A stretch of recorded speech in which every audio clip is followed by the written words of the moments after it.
First off, Southend, how were you waking up on a Sunday morning? What was the feeling amongst you and the boys when you chatted to them? Yeah, we enjoyed it. We different kind of performance from us. Very resolute, very organised, structured. It was good. It was good to show that we had that different side to us, where the team had more possession than us, and we were able to be really solid and play on the counter attack. We did it really well, and great to be in the hat.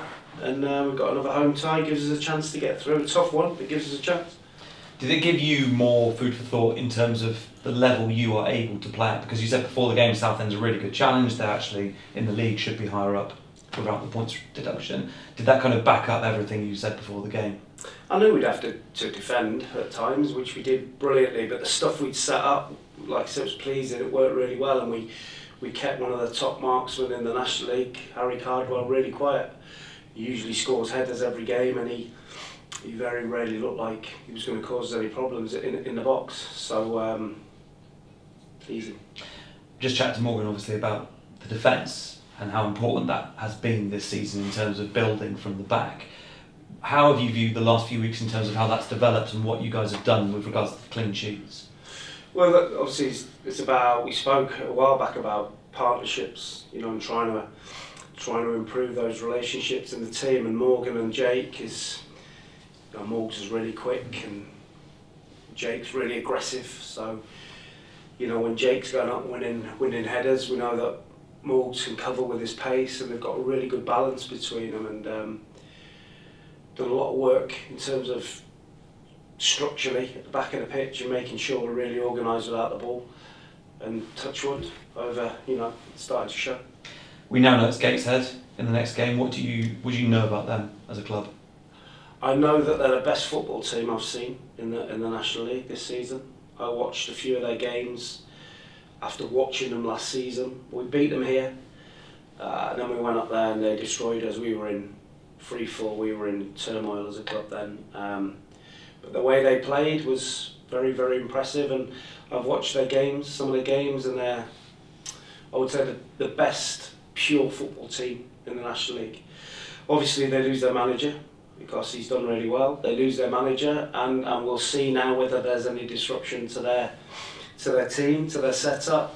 I think subconsciously it affects players. They know their manager's gone. Will he come and get them? And on paper it's a really difficult tie, but we've been really good as well. I'm sure they're looking at us thinking, as Southend would have been, that's a really difficult tie. We've got to travel 7 hours to Somerset and play against a team that's unbeaten at home and flying. What's the difference between having the tie up north and having the tie here at Hewish?